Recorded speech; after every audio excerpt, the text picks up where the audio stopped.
job higher secondary বা degree complete কৰিয়ে ভাল জব এটা কৰিবলৈ যদি ভাবি আছে তেন্তে আজিৰ ভিডিঅ'টো আপোনাৰ কাৰণে আজিকালি জেনেৰেলি হায়াৰ ছেকেণ্ডাৰী বা ডিগ্ৰী কমপ্লিট কৰিয়ে ভাল চেলাৰি থকা জব এটা পোৱাটো খুবেই কঠিন নহয়নে সেই গতিকে আহিলো জোৰৰ তিনিআলিত থকা আইচি ইনষ্টিটিউট য'ত ট্ৰেইনিঙৰ পাছতে 100% জব গ্যাৰান্টি আছে আইচি হৈছে এটা একাউণ্ট ইনষ্টিটিউট যিটো এনএছডিচি ৰিকগনাইজ হয় তেওঁলোকে এটা ষ্টুডেণ্টক বেছিক নলেজৰ পৰা একাউণ্টছ লেভেললৈকে শিকায় আৰু তাৰ পাছত এজ এ একাউণ্টেণ্ট বা একাউণ্টছ মেনেজাৰ হিচাপে সাজু কৰি তোলে জানিব পাই ভাল লাগিল যে ইয়াত প্ৰেক্টিকেল ট্ৰেইনিংটো বেছি গুৰুত্ব দিয়া হয় যাৰ কাৰণে তেওঁলোকে ডাইৰেক্ট প্লেচমেণ্ট দি আহিছে আৰু ইয়াৰ পৰা বহুতো ষ্টুডেণ্ট বেলেগ বেলেগ চিটিত জব কৰি আছে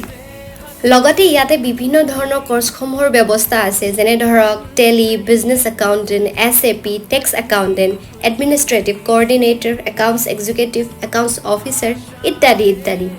আৰু এওঁলোকৰ এটা ব্ৰাঞ্চ 6 মাইল জয়ানগৰ